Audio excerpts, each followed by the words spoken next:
good start. Get a couple more of these. Yeah, there we go, good. But even the best roots I can find are not long enough or strong enough for this descent. The height of that cliff looks like it's about 40 feet high. These vines probably only about 20 feet long. And I'm going to braid these together because a fall from 40 feet, if one of these roots decides to break from that height, I wouldn't make it. Braiding several roots together should at least double, maybe even triple the strength and length of my jungle rope. It's starting to go now. You want to lay it nice and flat and make sure that all of these pieces of root are really gripping onto one another. That's what makes it nice and strong. It only takes one small weakness in this rope that could kill me. I take my time to make it right. In some places, I really had to double up because the roots started to get pretty small, I guess in diameter, but this is, yeah, good and strong. It's a philodendron root rope, and it's time to put it to the test.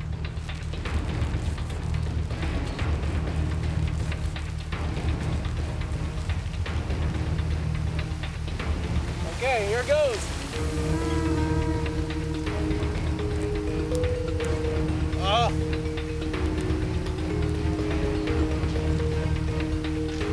The rope is so slippery.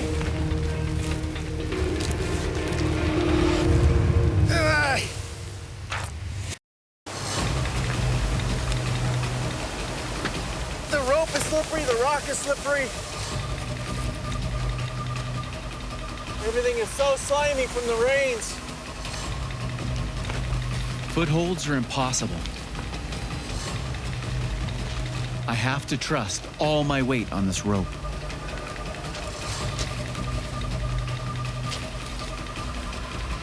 I'll need to swing across. Okay, here goes. Each swing puts more and more strain on my rope.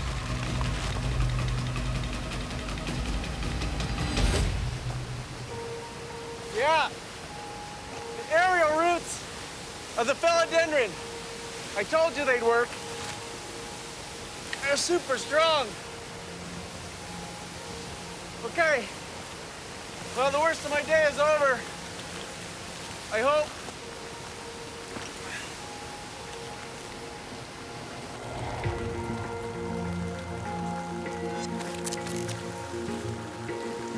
The waterfall saved me some time, and I'm making good headway towards the Guarani village on the western fringe of the forest.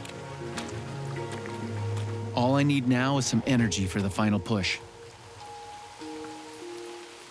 You should be right around in there.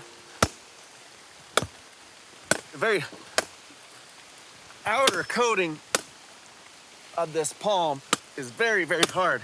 It's the inside that's nice and soft. But I'm getting there.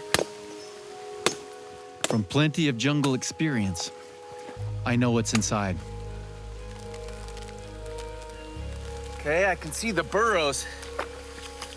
Gives me a good idea of the size of the beasts that are living inside there. Look at right there. That is a tunnel. Right there. And, okay. They're in here. Okay, yeah. There we go. This is what I was looking for. Get in there. Don't bite me. Okay. That is the weevil larva. These larvae are from the South American palm weevil, and they're some of the biggest in the Americas. They are pretty stunning as far as beetle grubs go.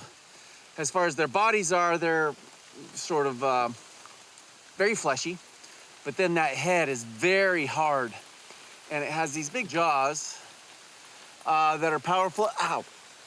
Yeah. They do bite. These baby beetles are high in protein and taste better than they look. They're considered a delicacy out here, and you can just grab that head And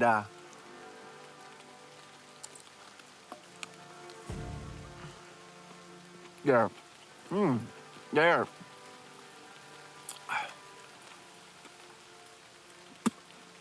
they taste, they're incredibly juicy inside. And then nice and rubbery on the outside. You don't want to eat the head because, well, for me, they make my mouth itch, and even after they get decapitated, they keep moving those jaws, and then they could bite you on the way down. So I just, yeah, throw those aside. These logs have been deliberately placed and left to grow a dependable source of protein for the locals. So I'm gonna put these back like how I found them. There's still lots and lots of grubs left in all these logs. And from what I see, there should be people around.